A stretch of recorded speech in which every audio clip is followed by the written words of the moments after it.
The Fake News Awards. That's the subject of tonight's Waters Words. On Tuesday, President Trump tweeted, "I will be announcing the most dishonest and corrupt media awards of the year on Monday at 5 o'clock. Subjects will cover dishonesty and bad reporting in various categories from the fake news media. Stay tuned." The president is very busy, so we wanted to help him out. Therefore, Waters World is nominating Newsweek's senior writer Kurt Eichenwald for an award. Kurt caught our attention with these tweets right before Donald Trump's election. "In preparation for a completely unpredictable Trump presidency, I sold all stocks in my kids' education accounts today. I urge you to do the same." Ouch. And more. "I hate to say this, but against my investment advisor's recommendation, I sold all stocks and went all cash months ago, just in case." Now, the Dow just soared past 25,000, and Kurt missed out on a 30% stock market rally under Trump. This would be one of the many mistakes Mr. Eichenwald made this year. While posting some hate mail he'd gotten on Twitter, Kurt accidentally posted porn that he'd been looking at. The Newsweek reporter tweeted a screenshot of his computer with a tab open containing animated Japanese pornography. Here was his explanation. Sigh. "Okay, I'm a dumbass. I believe it or not, my kids and I were trying to convince my wife that tentacle porn existed. I tried to find some to show her it was real, but I couldn't find any and ended up with this. My family reads my Twitter feed, so they know this is true." Who knows if this is true?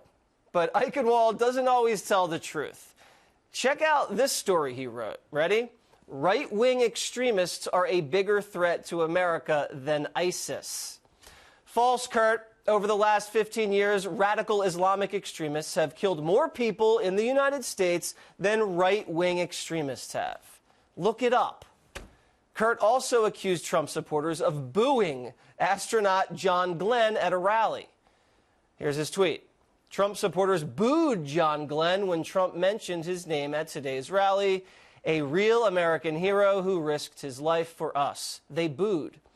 Fake news, Kurt. Footage of the event shows Trump supporters weren't booing Glenn, but booing protesters who were heckling the president.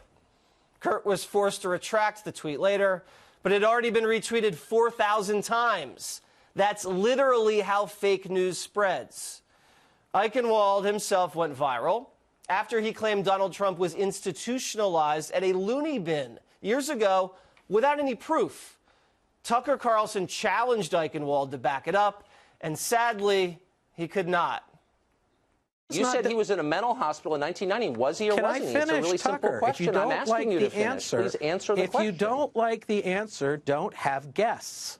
But I would really like to answer your question.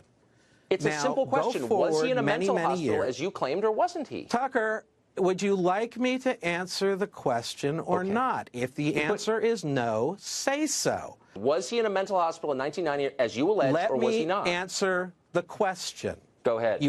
Look, you're not fooling anybody. You're trying to stop me from giving the answer. So let me give you the answer. This is a little nutty. I got to be honest. That actually went on for 9 minutes. 9 minutes.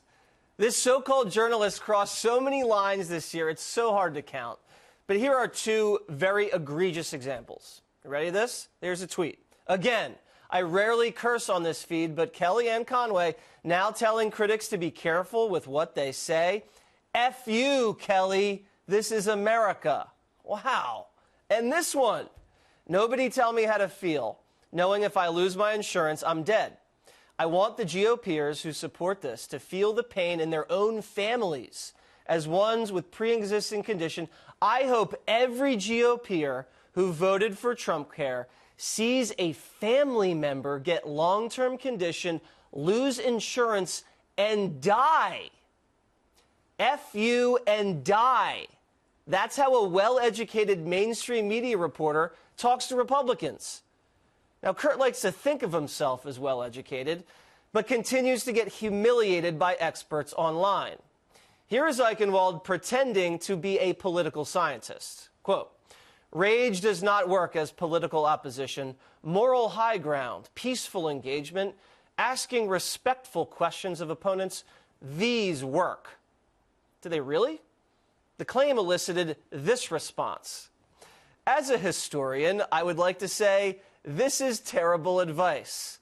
My evidence is all of history. And here's Eichenwald claiming he predicted Hurricane Irma. Ready? "I'm not a scientist. I used a climate change equation and, using sea surface temperatures, predicted Irma intensity, growth, and timing. 100% correct." Ready? Here's meteorologist Ryan Mao. He disagrees. "I am a hurricane scientist, and this is BS. That's all." So between the dishonest reporting, embarrassing takes, and sloppy analysis, it is my honor to nominate Newsweek writer Kurt Eichenwald for the Fake News Award.